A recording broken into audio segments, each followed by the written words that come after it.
Olá, pessoal. Bom dia, boa tarde, boa noite. Eu não sei quando você vai assistir essa videoaula, mas eu espero que você esteja em casa e esteja bem. É, Essa videoaula é referente às atividades da aula 3 do caderno 5 da turma do sétimo ano. Orientações sobre as atividades. Após vocês terem feito a leitura do conteúdo aqui acima, os exemplos que estão ali, o entendimento deles, a gente vai tentar desenvolver as atividades. No caso aqui é número 1. Faça a mesma análise apresentada na página anterior para os seguintes números. Na verdade, ficou na mesma página a orientação aqui, mas o que eu tenho que observar? O 15. Ele é um número natural? Sim, porque ele é um número inteiro e ele é positivo. Por definição, já que eu falei isso, ele também pode ser um número inteiro. Além de ser natural, ele pode ser inteiro. Ele pode ser escrito em forma de fração? Também pode. Então, ele é um número racional. A gente vai escrever então um caso ali. O que é essa análise? A gente vai colocar esse tipo de explicação aqui. O número pertence utilizando o símbolo dos números naturais, ele pertence ao símbolo, então utiliza o símbolo dos números inteiros. Se ele também pode ser escrito em forma de fração, ele pertence aos números racionais, tá? Deixa eu dar uma ampliada aqui, vamos ver se vai ficar certinho. Então, para vocês não terem que escrever se pertence ou não pertence, o que ele pode ser, o que ele não pode ser, dá uma observada aqui no canto esquerdo desse vídeo. Vocês vão utilizar o símbolo matemático pertence e vão utilizar o símbolo matemático do conjunto numérico que ele pode ser ou não. Se ele não pode ser, então olha para o meio da tela. Então a gente vai colocar o símbolo do E cortado aí. Vamos pensar assim que parece. Significa não pertence, tá? Essa análise que a gente vai fazer na atividade 1. Continuando. Após essa leitura, aí no item D, eu vou comentar o item D. Ele é um número decimal, porque tem a vírgula, só que ele tem repetição, aí tem uma diferença. Quando esse número decimal tem uma repetição 41, 41, 41, 41, 41 e assim segue sucessivamente, o que eu tenho que entender?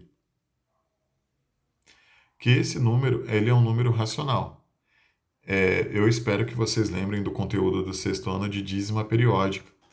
A gente vai ter que entender que esse número que está ali em forma de dízima periódica, ele é um número decimal, ele tem uma repetição infinita após a vírgula.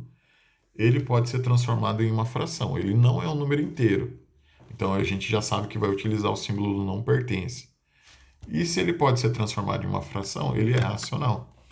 Então é isso que a gente vai escrever na questão 1. Se pertence ou não pertence, é uma análise. Se você não quer utilizar os símbolos matemáticos, você escreve por extenso. O 15 pode ser um número natural, ele pode ser também um número inteiro e pode ser também um número racional. Se quiser ainda explicar os motivos, eu vou pegar ali o exemplo do item C. Por exemplo, ali o menos 79. Por ele ser um número negativo, ele não pode ser um número natural. Mas ele pode ser inteiro? Pode. É uma definição que eu falei no caso, na leitura do conteúdo. O número inteiro são três tipos. O inteiro que pode ser inteiro negativo, inteiro positivo e o zero. No caso ali do item C, se ele é menos 79, ele é um inteiro negativo. Ele então é um tipo de número inteiro. Ele pode ser transformado em fração? Pode. Se ele pode ser transformado em forma de fração, ele também é um número racional, tá? No item B, menos 0,7 ou menos 7 décimos.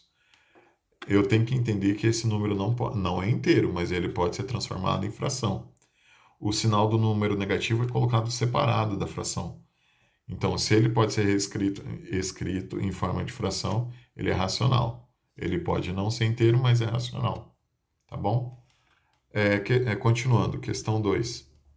Escreva se existe ou não e dê exemplos quando existir, tá? Na afirmação do item A, um número inteiro que não é número natural. Então, eu acabei de falar isso anteriormente. Número inteiro que não é natural. O natural é o zero e os positivos inteiros. Então, o número inteiro negativo não é natural. Essa já é a resposta, acabei de dar a resposta. No item B, um número natural que não é racional. Aí tem uma definição. Todo número natural pode ser escrito como um resultado de uma divisão, pode ser escrito em forma de fração. Se ele pode ser escrito em forma de fração, todos os números naturais, presta atenção nisso. Então, não tem como um número natural não ser racional. Todo número natural pode ser escrito em forma de fração. Todo número natural, então, por definição, pode ser racional, o tipo de número. No item C, um número que não é racional. Então, é o exemplo que eu falei aqui em cima, voltando novamente. Aqui, ó. Por exemplo, raiz quadrada de 10. Pode ser outro tipo de raiz quadrada, que o resultado não tenha repetição após a vírgula. Seja uma representação infinita, que não tem repetição após a vírgula. Essa é uma definição de número que não é racional, tá? No item D, um número racional que não é inteiro. Aí eu vou pegar o exemplo da questão anterior, o 0,7. Ele é um número racional porque ele pode ser transformado em fração.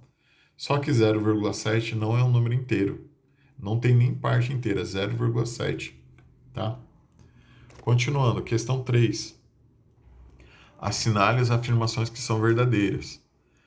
Vocês vão fazer a leitura de acordo com tudo que a gente aprendeu nas explicações na leitura do conteúdo anterior. E vocês vão marcar qual dessas afirmações é verdadeira. Se quiser ainda marcar qual delas é falsa para deixar separado, melhor ainda, tá? Só que eu não vou nem fazer a leitura da questão 3 porque ela é muito simples, tá? Muito obrigado por ter assistido essa videoaula até o final. Tchau, pessoal.